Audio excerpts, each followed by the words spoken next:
आज हम लोग इस वीडियो में जानेंगे नेताजी सुभाष चंद्र बोस के बारे में 40 खास बातें। नेताजी सुभाष चंद्र बोस केवल स्वतंत्रता संग्राम सेनानी ही नहीं बल्कि लोगों के लिए रोल मॉडल हैं। नेताजी सुभाष चंद्र बोस के अंतिम दिन का विवरण जानकर आपकी आंखें हो जाएंगी नम। तो चलिए शुरू करते हैं।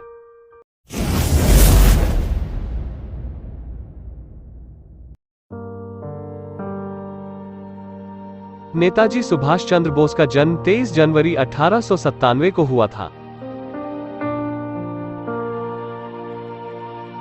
द्वितीय विश्व युद्ध के दौरान अंग्रेजों के खिलाफ लड़ने के लिए उन्होंने जापान के सहयोग से आजाद हिंद फौज का गठन किया था। उनका नारा तुम मुझे खून दो मैं तुम्हें आजादी दूंगा भारत का राष्ट्रीय नारा बन गया है।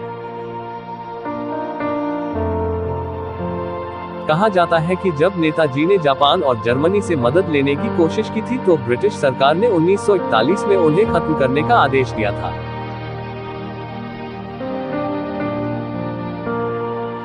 5 जुलाई 1943 को सिंगापुर के टाउन हॉल के सामने सुप्रीम कमांडर के रूप में नेताजी ने अपनी सेना को संबोधित करते हुए दिल्ली चलो का नारा दिया। 21 अक्टूबर 1943 को सुभाष बोस ने आजाद हिंद फौज के सर्वोच्च सेनापति की हैसियत से स्वतंत्र भारत की अस्थायी सरकार बनाई। इस सेना को जर्मनी, जापान, फिलीपाइन, कोरिया, चीन, इटली, मांचुको और आयरलैंड ने मान्यता दी।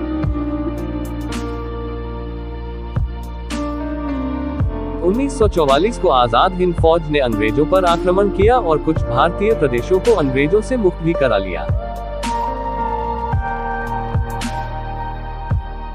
आजादी के लिए कोहिमा का युद्ध 4 अप्रैल 1944 से 22 जून 1944 तक लड़ा गया एक लंबा और बहुत ही भयानक युद्ध था।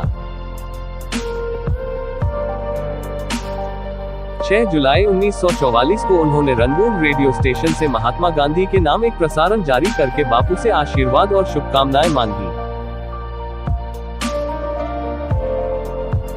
भारत में रहने वाले उनके परिवार के लोगों का आज भी यह मानना है कि सुभाष की मौत 1945 में नहीं हुई।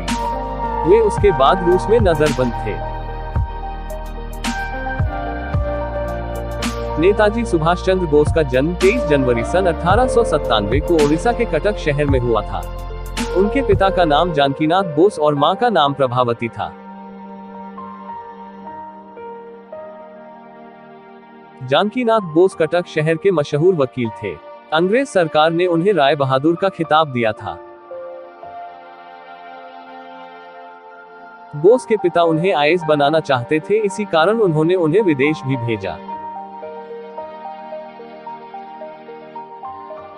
1920 में सुभाष चंद्र बोस ने आईएएस की वरीयता सूची में चौथा स्थान प्राप्त करते हुए पास कर ली।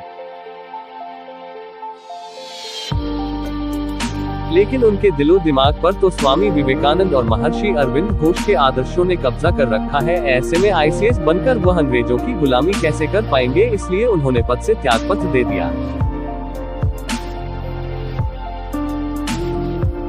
22 अप्रैल 1921 को भारत सचिव वीएस मॉन्टेग्यू को आईसीएस से त्यागपत्र देने का पत्र लिखा।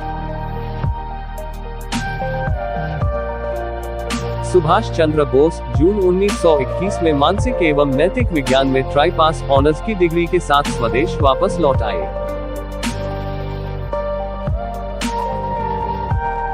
सुभाष चंद्र बोस ने जवाहरलाल नेहरू के साथ सुभाष ने कांग्रेस के अंतर्गत युवकों की इंडिपेंडेंस लीग शुरू की।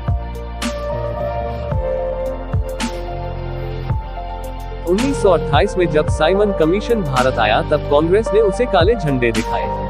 कोलकाता में सुभाष ने इस आंदोलन का नेतृत्व किया।